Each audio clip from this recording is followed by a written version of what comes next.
Tell me you do not want to eat this pineapple and kiwi right here. Oh my gosh. I have been so bored today. I've literally been waiting to film all day. It's currently, I haven't even got my phone. Oh, it's here. 7:02 p.m. in the UK. And yeah, I'm getting ready at this time. Am I going anywhere? No. Am I filming? Yes. But I've literally had nothing to do all day, hence why it looks very dark. But I kind of like it. I can see the camera in my mirror over here and it's looking kind of good. Also, I've got my Scissor Concert top on and heatless curls as always. So today I'm going to be reading Reddit stories, in particular the ones that are like, am I the a-hole? If you guys are on TikTok a lot, you would have seen it. Because you guys thoroughly enjoyed me reading your confessions, I was like, okay, let's make you guys feel a bit better and read other people's confessions, just random strangers on the internet. I've got my iPad here, guys. I just got a new iPad. I've got the iPad Air 5th generation. Look how cute she is. It's really weird not having a button as well. Yeah, that's how old my other one was. Because when we was filming my Roblox videos, it just kept crashing, so that was awkward. But I'm literally gonna search up now where I found the confessions. If they don't come up on my iPad, then I will cry. And we're gonna do my makeup at the same time because we love getting ready. Am I the a-hole? Reddit. I've spelled it wrong. Oh, never mind, it's still come up. Okay. We're ready. Whoa, some of these are really long. I didn't know they were that long. Okay, I didn't anticipate how hard this would be to do my makeup and read this. Okay. Guys, I might have to do my makeup and come back. I didn't think this through. Look how long some of these are. Some of these are like, that's a whole... Okay, change of plans. I'm gonna go get my entire self ready and come back. Sorry, guys. I'm back and I'm ready, but my hair looks like a little bit poofy. I don't know how I feel about it. But anyways, I'm gonna clean up this mess I've left my desk because we need to start reading people's confessions. This is what you guys are here for. Or Reddit stories, should I say. So, like I said, bringing my new iPad to use. I've got my trusty little iPad right here. First one is, I wanna move my camera back as well. There we go. Okay, first one is, am I the a-hole for telling my wife it's her fault that the waitress called her fat? I mean, from first glance, this person should probably be protecting their wife, not allowing them to be insulted, but we're not going to be quick to judge. We're just going to read. So they said, my wife recently wanted to try out this restaurant, but I asked whether servers are mean to you on purpose. I thought it was a bad idea since my wife is a very sensitive person. I told her it was a bad idea, but she insisted that she'd be able to handle it. Why is it giving Karen's Diner? If you guys have seen on TikTok, you know that diner, why is my phone going off? No, not right now. Yeah, but it's giving very much Karen's Diner vibes. I don't know if this is the same diner. Although, oh, they posted this 2 hours ago, so it could be. So anyways, we went. My wife has gained a lot of weight since we got married, since she already hooked me and doesn't need to try anymore. Her words, not mine. She's over 250 now. In age? Maybe they mean pounds, I'm not sure. I'm gonna assume pounds because I doubt they're 250 years old. Anyways, when we went to the restaurant, there was a few snide comments directed at me at the beginning, which I thought were funny. When it was time to order, the waitress said to my wife, what will you be having? I'd recommend water and our smallest side salad. Seems like you haven't had one of those in a while. Ah!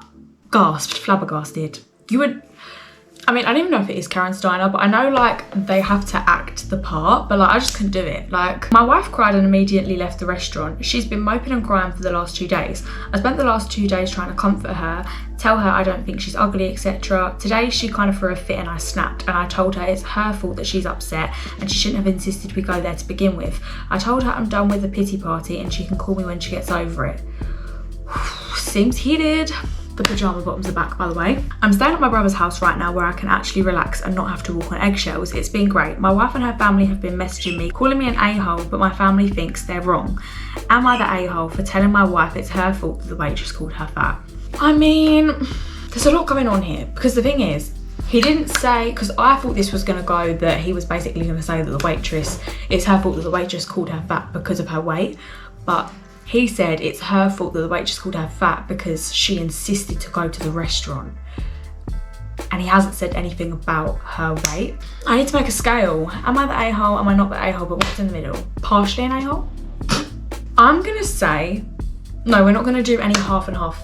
because I know then for every single one I'm gonna be like in the middle. Right, no. I'm gonna say overall, this person is not the a-hole because they didn't mention anything about her weight, and they did spend the last 2 days trying to comfort her, but then he snapped after she like threw a fit, in his words. So I can imagine it would be difficult to like try to keep your calm, you know, if it's been going on for the last couple of days. So I'm gonna say overall, not the a-hole. Okay, this one sounds interesting. Am I the a-hole for telling my dad I am not a twin and I will not sacrifice my college experience for his stepdaughter? This seems interesting. Whoa, this is very long. Okay, just to prepare you. My dad, a widower, married Jane, a widow, when I, 18, was 8.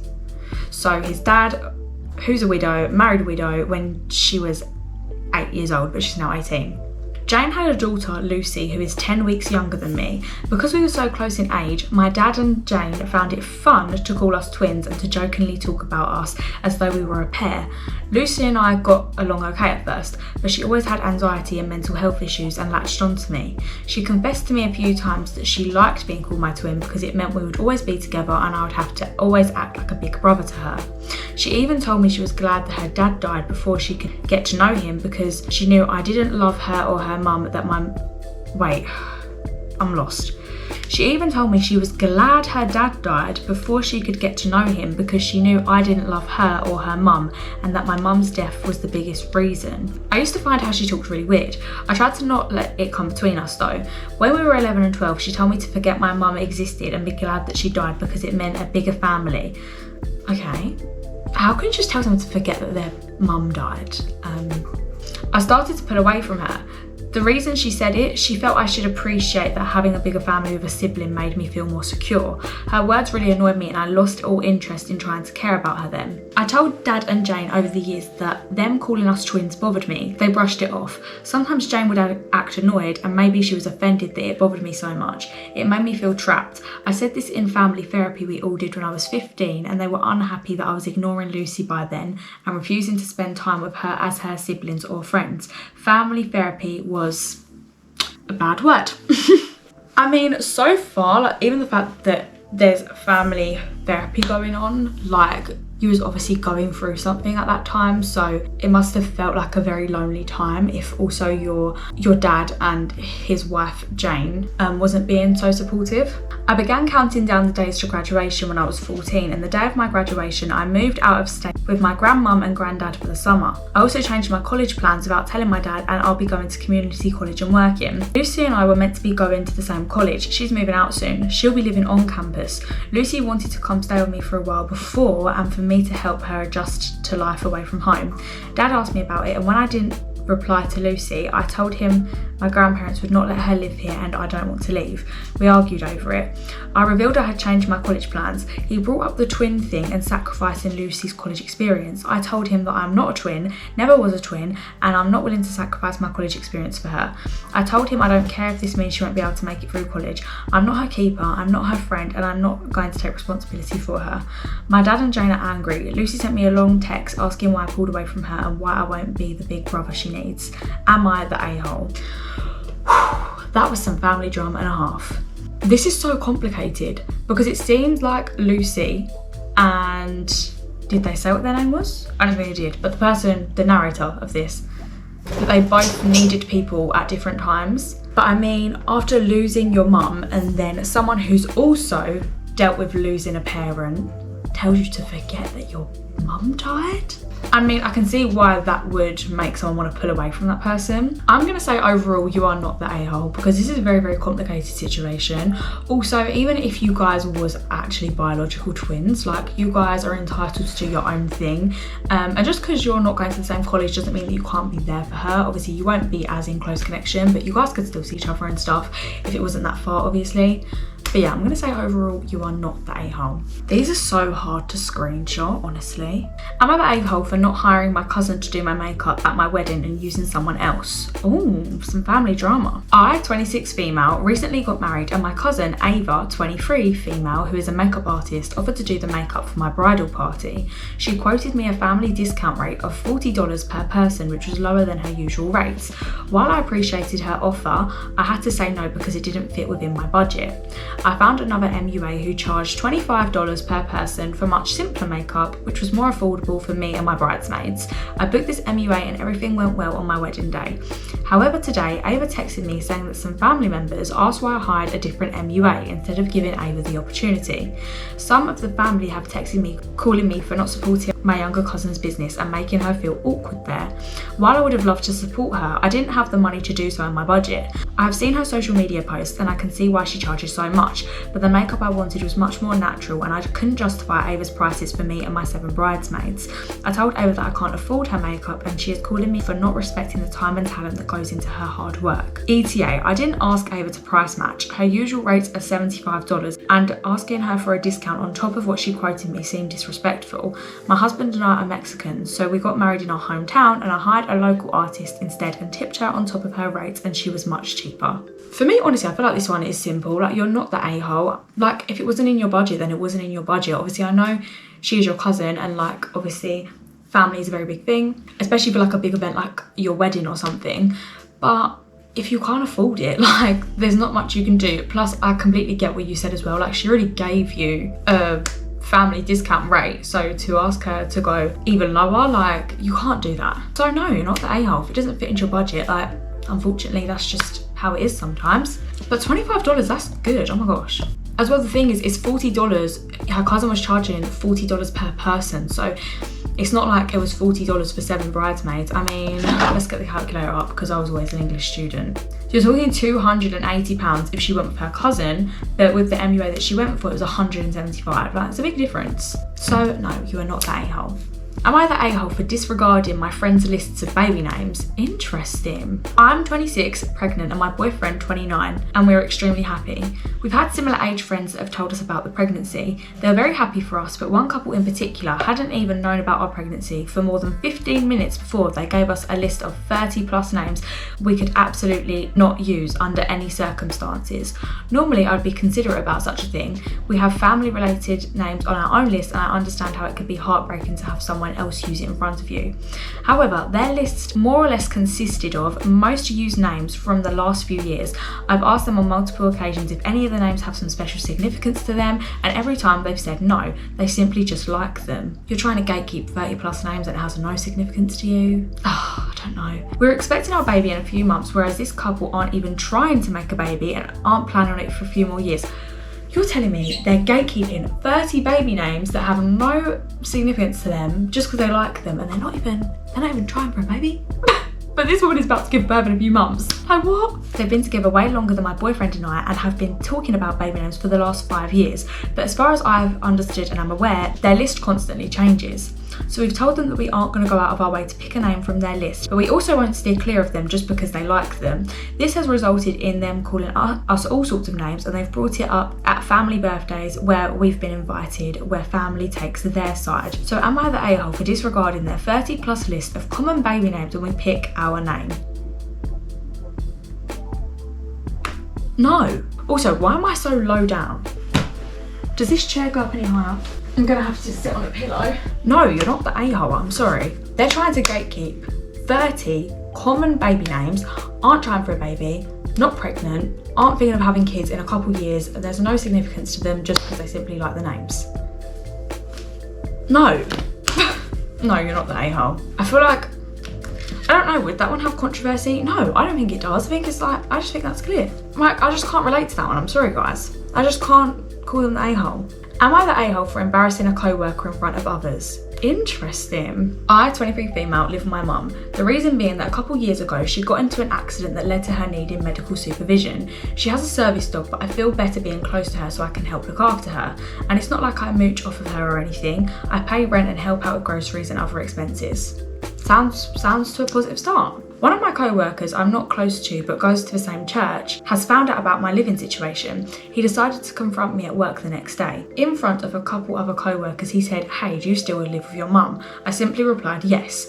After that, he went on saying he could never do that and needs his own freedom. He then talked about how he was my age and got his own place and how it truly made him feel like an adult, as well as saying I'll never grow up living with her. What has anyone else's living situation got to do with them? Sorry.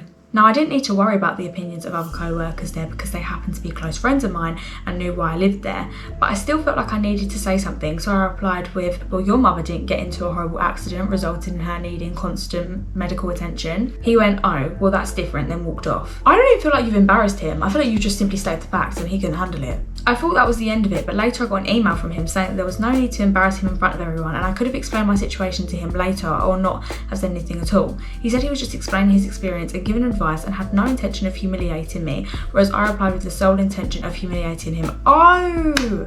Sorry, I just read that very fast. Oh. Ooh. He said he was just explaining his experience and giving advice and had no intention of humiliating me, whereas I replied with the sole intention of humiliating him. This is rather interesting now. But then again, if your mum has got into an accident and is needing serious medical attention, then that's going to hit a nerve, I'm sorry. While I don't believe his comments weren't meant to hurt me, he was correct in saying that I only responded to get back at him. Does that make me an a-hole? Honestly, like, if you actually try to put yourself in the position of this person, their mum has got into a serious accident, needing them to have constant medical attention. Like, that just obviously shows the severity of their accident. And then this person is just like picking at you. And the thing is, whether they claim or don't claim that it was to upset them or whatnot, like, was it necessary? No.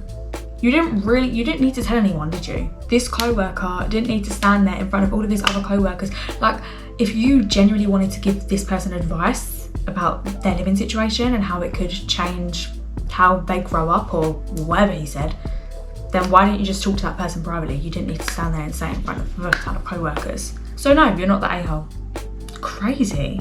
Ooh, am I the a-hole for suggesting my goddaughter rethink her career choices? This one's long, guys. I think this might be the last one. I'm a 41-year-old guy, and one of my friends, Mike, asked me to be a goddaughter to his little girl, Chloe, when she was born. I accepted happily, and we've always had a good relationship. I especially used to enjoy helping out with her schoolwork and projects alongside my own kids because Chloe was extremely academic. She always got top grades, and her parents assumed she'd go to medical school as she had expressed her wishes to be a doctor from a really young age. Mike, his wife and Chloe moved a little further away a few years back, meaning I didn't see them for a long while. We kept in contact online though. Recently though, we all met up for dinner to catch up. I asked Chloe, now 17, what medical school she'd be interested in attending, and she told me that she didn't want to do that anymore. Instead, she told me she wanted to be a gardener. I don't think she has quite figured it out yet. That's something involving horticulture because she loves nature. I was a little surprised, but her parents explained that another factor was her anxiety diagnosis, meaning she was interested in finding a job that would be a little less life or death, literally, as well as giving her the chance to work alone and be outside in nature. I said something along the lines of, but you always wanted to be a doctor, you'd throw those dreams away. I know it could sound harsh, but I know what she always dreamed about. And I love her like my own, so I want for her what I want for my kids, to be happy and stable and have a professional job. I also mentioned that becoming a gardener is not a cure for a mental illness. Oh, so far I was saying not the a-hole, but that was a little bit far. At which point Chloe and her parents went quiet and we didn't talk much more for the remainder of the evening. Mike took me aside before they left and told me I'd upset Chloe and angered them by pushing the subject, and that if gardening is what she wants to do, that's the end of it. My wife chewed me out too. I just can't help but feel she's throwing away something she's always wanted for an easier option in the present rather than buckling down to secure a good future. Good things in life are never easy after all. So am I the a-hole? This guy didn't even state his name, but guy, this is too complicated. You know what? I'm going to say he's the a-hole. Just because at first when this thing was being explained, I thought, okay, well, it seems like he's just showing that he really wants what's best for her. You know, maybe they hadn't seen each other in a few years, so he maybe just come by surprise, you know? Hence why he was so passionate about the subject. But the fact that you went to the extreme to then say that gardening isn't a cure for mental illness, like, okay, yeah, it's maybe not a literal 100% cure, but you can do things that do help with your mental health, you know? For me, it's this one. So I'm gonna say, yeah, I'm gonna say you are the a-hole. I feel like you just pushed it that step too far. I feel like you had good intention. You just wanted to make sure, you know, she has the future that she's always dreamed of, and make sure that she's making the right decision, but I just feel like you pushed it to the limit. But guys, that's it for the Am I the A-hole series here today. I feel like this was very chaotic because I had different intention with this video. I was meant to sit here and eat my kiwi and pineapple that I already ate, by the way, and get ready as I do this, but it was obviously too hard to do both at the same time. But yeah, definitely some interesting Reddit stories there. Let me know if you guys would want like a part 2 of this or something, because it's actually quite interesting. Honestly, I could sit here all day and read these. But yeah, I'll see you in the next one. Love ya. Oh, and don't forget to read some Reddit stories if you're bored.